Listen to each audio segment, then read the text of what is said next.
అదిరన్ సంచ మహేశ్వరంకి అతి సమీపంలో HMDA approved villa ప్లాట్లు ఈఎంఐ మరియు బ్యాంక్ లోన్ సౌకర్యం అందుబాటులో. ప్రీ లాంచ్ ఆఫర్ పేరుతో సాహితీ ఇన్ఫ్రా దాదాపు 2,000 మందిని నట్టేట ముంచిన సంగతి తెలిసిందే. అయితే తాజాగా దాంట్లో ఈడీ అడిషనల్ గా ఛార్జ్ షీట్ ను కూడా ఫైల్ చేసింది. అయితే అందులో ఎవరైతే బాధితులు ఉన్నారో దాదాపు 200 మంది బాధితుల తరపున అడ్వకేట్గా ఉండి ఫస్ట్ అసలు ఆ కేసుని వెలుగులోకి తీసుకొచ్చినటువంటి హైకోర్టు అడ్వకేట్ నరేష్ సుంకర గారు ప్రస్తుతం మనతో పాటు ఉన్నారు. ఒకసారి ఆయనతో మాట్లాడదాం. నమస్తే అండి. నమస్తే అండి. మీరే అనుకుంటా ఫస్ట్ అసలు సాహితీ ఇన్ఫ్రా మీద కేసు వేసి బయటకు తీసుకొచ్చి వాళ్ళు ఒక ఫ్రాడ్ చేశారు అని చెప్పి మొత్తం ప్రపంచానికి తెలియజేసింది మీరే. అసలు ఏంటండి ఆ కేసు, ఇప్పుడు ఏంటి పరిస్థితి, ఎలా ఉంది? 2019 నుంచి 2021 ఫస్ట్ హాఫ్ వరకు కూడా భూదాటి లక్ష్మీనారాయణ అనే వ్యక్తి సాహితీ infrastructures ventures India private limited అనే ఒక కంపెనీ ద్వారా along with board of directors, దాంట్లో వాళ్ళ కొడుకు, భార్య, వాళ్ళ బంధువులు అందరూ కూడా బోర్డ్ ఆఫ్ డైరెక్టర్స్గా ఉన్నారు. హైదరాబాద్ నగరం చుట్టుపక్కల 10-15 ప్లేసుల్లో చాలా తక్కువ ధరకి ప్రీ లాంచ్ ఆఫర్ తోటి మీకు ఇల్లు ఇస్తాము అని చెప్పని 2,000 మంది దగ్గర మినిమం 50 లక్షల దగ్గర నుంచి మ్యాక్సిమం 1.50 అంటే 1,50,00,000 వరకు వసూలు చేయడం జరిగింది to the tune of 3,000 crores. అయితే ఈ అమౌంట్ అన్నిటిని కూడా ఈజీగా మనీ కాబట్టి ఈయన ఏం చేశాడు అని అంటే కనుక వైఎస్ఆర్సీపీ గవర్నమెంట్లో ఆంధ్రప్రదేశ్లో భారీ మొత్తంలో ఒక స్వామీజీ ద్వారా కొన్ని నిధులు అటు మళ్లించి టీటీడీ బోర్డు మెంబర్ని కొనుక్కోవడం జరిగింది.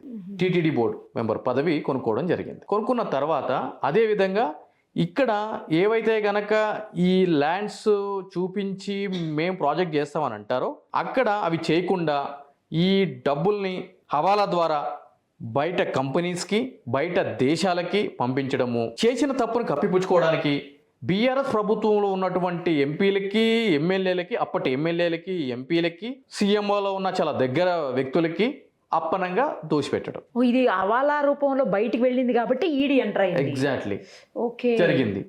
మీరు బీఆర్ఎస్ పార్టీ వెలువరించినటువంటి పార్టీ ఫండ్ ఎవరెవరు ఎంత ఇచ్చారు అనే లిస్ట్ మీరు చూసుకున్నట్లయితే కనుక దాంట్లో సాహితీ కంపెనీ ఉంటుంది. చూడండి, మందిని ముంచాలి, రాజకీయ నాయకులకు దోషి పెట్టాలి, ఈ కాన్సెప్ట్ మీద వెళ్ళింది. అయితే వీళ్ళు 2020 అయిపోయింది, కరోనా పేరుతో తప్పించుకున్నాడు. 2021 కూడా ఇవాళ రేపు అని చెప్పడం అనడం జరిగింది. అయితే వీళ్ళందరికీ కూడా ఒక ఫంక్షన్ హాల్ ఏర్పాటు చేసి ఫంక్షన్ హాల్లో మీటింగ్ పెట్టేవాడు. ఒక 30 మంది బౌన్సర్ని పక్కన పెట్టుకుని, ఎందుకు ఎవరైనా సరే కస్టమర్ గట్టిగా అడిగితే వాడిని లేపిస్తున్నారు అనమాట పక్కకి. అందుకు భయం క్రియేట్ చేయడానికి. వీళ్ళందరూ ఎవరు ఉంటారు? ఆబ్వియస్లీ ఐటీ ఎంప్లాయీస్ ఉంటారు. కట్టిన వాళ్ళు జనమే ఉంటారు. ఎగ్జాక్ట్లీ.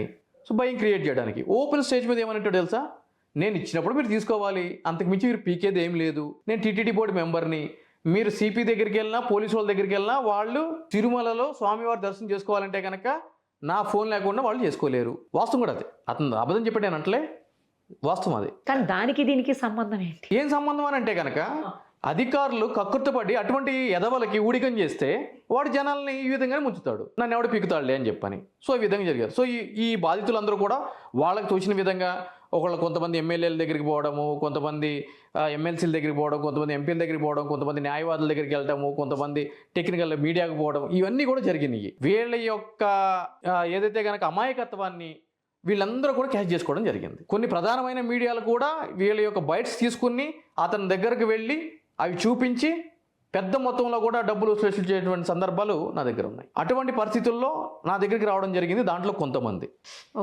200 మంది దాకా వచ్చారు. వచ్చినప్పుడు నేను ఏం చేశాను అంటే కనుక వాళ్ళందరి తరపున కూడా అప్పటికి ఏం జరిగింది అంటే కనుక ఈ భూదాటి లక్ష్మీనారాయణ ఏం చేశాడు అని అంటే కనుక పోలీసు అధికారులతో కలిసి కుమ్మక్కయ్యి ఈ యొక్క 2,000 మంది బాధితుల్లో ఒక వ్యక్తి అతనికి కావాల్సినటువంటి వ్యక్తితోటి CCS లో కంప్లైంట్ ఇప్పించుకున్నాడు. అతని మీద ఇప్పించుకున్నాడు. ఎందుకు అని నేను చెప్తాను, మీరు ఆశ్చర్యం వ్యక్తం చేయొచ్చు, కానీ ఇది ఒక క్రిమినల్ గేమ్, పోలీసు వాళ్ళు ఇచ్చిన గేమ్ ఇది. అతని మీద అతని కంప్లైంట్ ఇప్పించుకుంటాడు. ఇచ్చిన వ్యక్తి ఎవరో ఉంటారు, అతనికి సంబంధించిన వ్యక్తి అయి ఉంటాడు. ఇచ్చినా కానీ దాన్ని బేస్ చేసుకుని ఎఫ్ఐఆర్ రిజిస్టర్ చేస్తారు.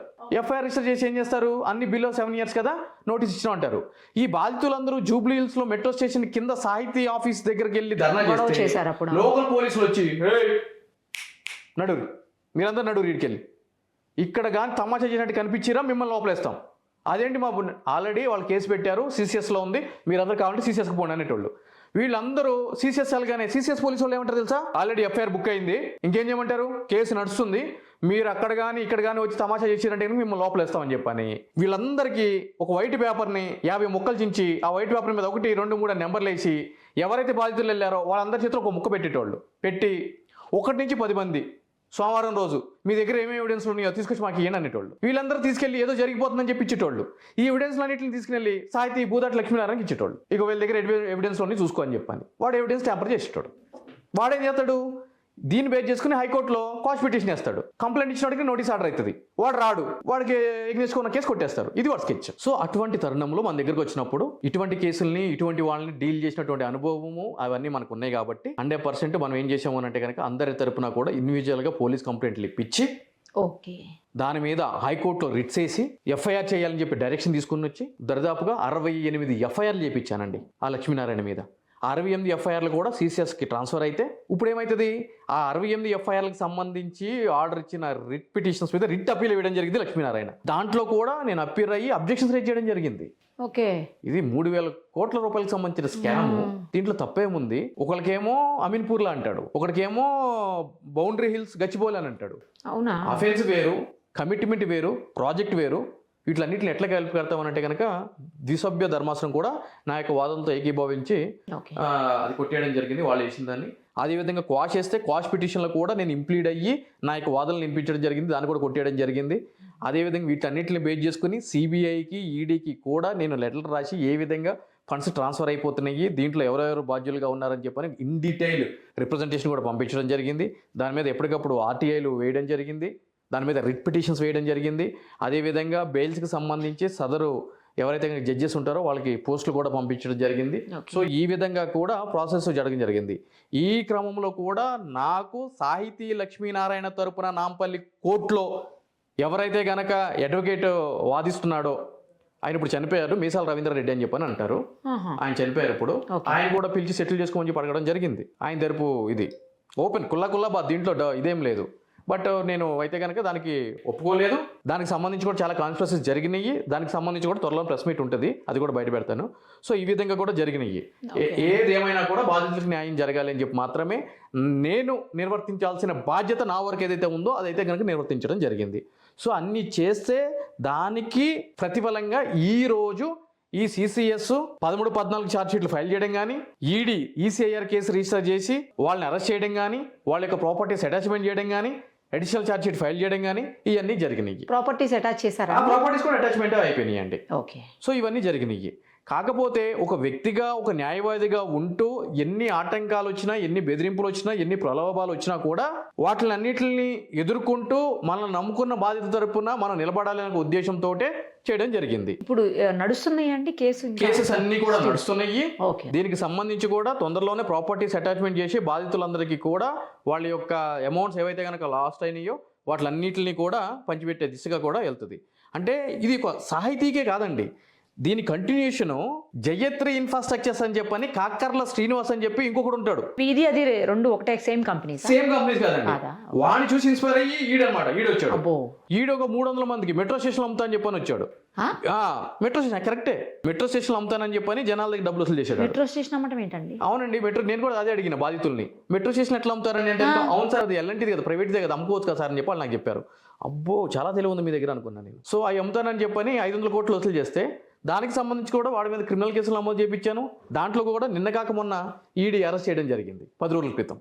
సో ఈ విధంగా ప్రీ లాంచ్ ఆఫర్స్ తోటి ఏదైతే కనుక చాలా మంది చేస్తున్నారో అంటే ఒకటండి, దీన్ని నియంత్రించాల్సిన సంస్థ ఎవరు? రెరాకి సంబంధించినటువంటి అధికారులు భారీ మొత్తంలో వాళ్ళ దగ్గర నుంచి లంచాల రూపంలో తీసుకుంటున్నప్పుడు వాళ్ళు చేయక ఏం చేస్తారండి? మోసాలు చేయక రాజకీయ నాయకులు అండదండలు ఈ రియల్ ఎస్టేట్లో చేసిన వాళ్ళందరూ కూడా వాడు తోచిన విధంగా ఒక ఎమ్మెల్యేనో ఎమ్మెల్సీనో ఎంపీనో లోకల్లో ఉన్న ఎవడో ఒక లీడర్నో పట్టుకుంటారు, వాడిని మెప్పుతూ ఉంటారు. ఇప్పుడు ఈరోజు ఈ బూదాటి లక్ష్మీనారాయణ కోని కానీ, ఈ కాకర్ల శ్రీనివాస్ అండ్ కోని కానీ ఎవరైనా సరే వీడి దగ్గర రూపాయి ఉన్న రాజకీయ నాయకుడు వచ్చి అడ్డుపడ్డా, వీడి బదులు వాడి పేరు జైలుకి కూర్చుంటాడా? సో ప్రజలు కూడా ఈ విషయంలో వివేకంతో ఆలోచించి ముందుకు వెళ్లాల్సిన అవసరం ఉంది. ఇది కరెక్ట్ అండి. ఫైనల్గా మీరు చెప్పారు, ఏం చెప్పారంటే అది కరెక్ట్.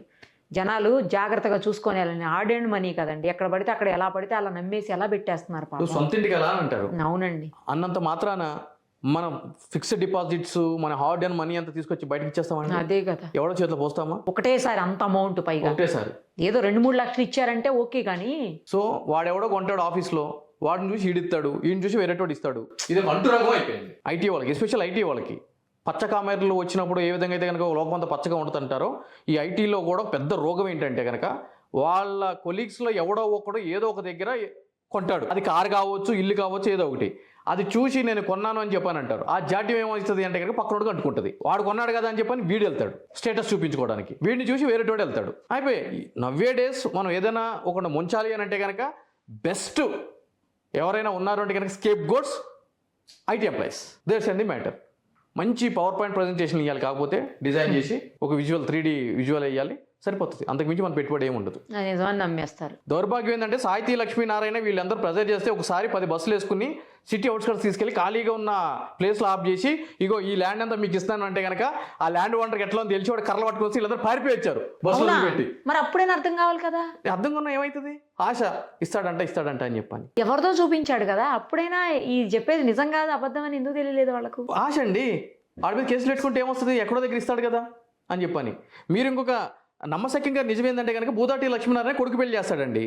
వీళ్ళందరూ ఏమంటారని తెలుసా, ఈ కొడుకు పెళ్లి చేస్తున్నావు కదా, వచ్చి అమ్మాయి వాళ్ళ తరపు వాళ్ళకి చెప్తాము నువ్వు ఇట్లా మోసగాడివి, మా అందరిని మోసం చేశాడని చెప్పని. వాడు ఏం చేశాడు తెలుసా, వీళ్ళందరూ ఎవరైతే కనుక ఇటువంటి న్యూసెన్స్ ఉంటారో వాళ్ళందరికీ ఒక పార్టీ అరేంజ్ చేశాడు. మంచి కాస్ట్లీ మందు అంతా పెట్టాడు, తాగిపిచ్చి వాళ్ళకు చెప్పాడు, మీరు దయచేసి చెయ్యొద్దు, ఇది అయిపోగానే నాకు అక్కడి నుంచి కూడా ఇన్వెస్ట్మెంట్లు వస్తున్నాయి మా అయ్యంకర్ దగ్గర నుంచి, మీరే పెళ్లిల్లో దగ్గరుండి చేపియాలి అని అంటే కనుక అన్నీ వేసి తిన్న తర్వాత అదేమో సార్ మేము లేకపోతే ఎవరు ఉంటామని చెప్పి వీళ్ళ దగ్గర పెళ్లి చేశారు. సరిపోయింది. ఇప్పుడు ఎప్పుడు ఏం చేస్తారు, కావాలంటే వీడియో ఫుటేజ్ నా దగ్గర ఉంది, నేను చూపిస్తా కూడా.